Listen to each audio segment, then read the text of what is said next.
Well, the playoff loss to the Rams hurt a lot. Even after Caleb somehow topped the throw he made to Rome Odunze the week before, it still ended the same way it always seemed to end for us. Heartbreak. But here's the thing. This season wasn't supposed to happen like this.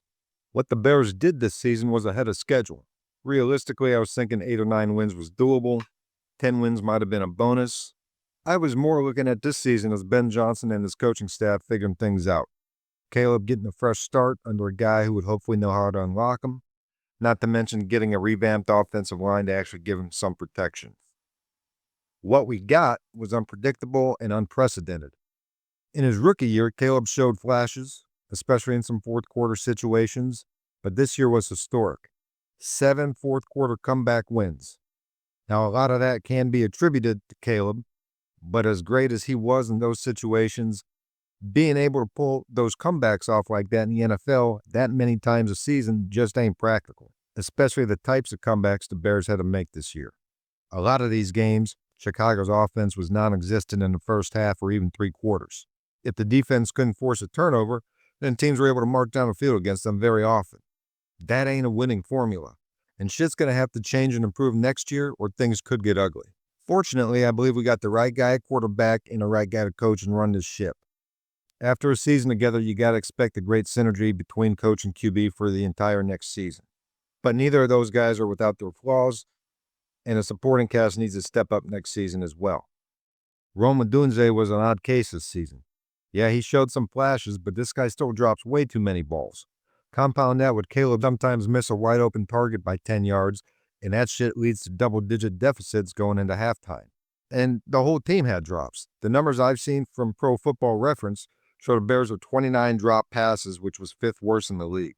Now that's a problem. Now drops are subjective, I get that. Different services track them differently.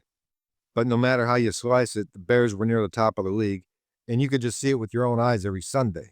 And it's kind of scary how many more there would have been if Rome didn't miss so much time with an injury. Odunze really needs to step up next year, and he's a lot like Caleb. He can pull off the spectacular, but also give you multiple heart attacks by botching the routine shit. He's young, he missed time, I get it, but if you're going to be that guy in this offense, the routine stuff has to be automatic. Now, the elephant in the room is the defensive line. Folks, 22nd in sacks and 31st in QB pressures. That's a fucking problem. And props to Montez Sweat. He had a nice bounce back year, but my God, this team needs a beast on that line next year. I know a lot of Bears fans aren't too confident in Ryan Poles. I like him, and I think he catches more flack than maybe he deserves. But this D-line needs to be addressed, and quite frankly, it's needed help since he's been here. Now, to give Poles some credit, he did not fuck around in the offseason and address the team's biggest need in the offensive line. What a huge improvement that was. He's got to do something drastic this offseason on the defensive line. If Sweat's productive like he was this year and has a stud on the other end, the domino effect on the rest of the defense will be immeasurable.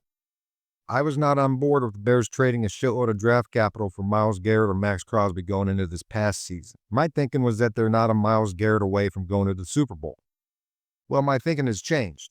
We need a stud on that line, and we need it now. You cannot win playoff games in the NFL without wrecking the quarterback. Ryan Poles needs to make a splash like he did last year with the trading for Joe Thuney. So we know how this season turned out, and it ain't exactly splitting the atom to compare this Bears team and their situation to the 2015 Cubs. Ben Johnson arrived on the scene this year just like Joe Madden did in 2015.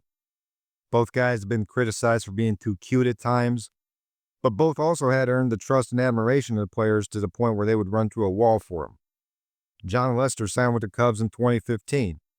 I compare that to Thuney coming to Chicago. Yes, Thuney was traded for, but many reports suggested at the time that Kansas City wanted to send him to a place that he wanted to go. Chicago was on that list, and he signed an extension shortly after becoming a Bear. The arrival of both Lester and Thuney showed the fans and the players that these organizations were ready to win and that they're done fucking around. The 2015 Cubs had a lot of homegrown talent ready to explode onto the scene, much like the Bears do now, especially on offense. In 2016, they traded for Aroldis Chapman to finish the job. Now the Bears need to do something similar to that and get their Aroldis Chapman on the defensive line. The Bears are going to be for real. 2025 was his flower just beginning to blossom. We got the right coach and quarterback.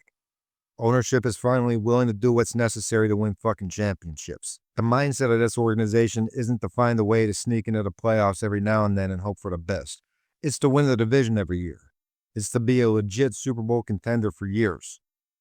Now, I don't know if the Bears are the NFL's next dynasty. I do know that they're done fucking around, and I'm here for it. The Bears are who we thought they were. And that's why we took the damn field. Now, if you want to crown them, then crown their ass. And the Chicago Cubs win the World Series.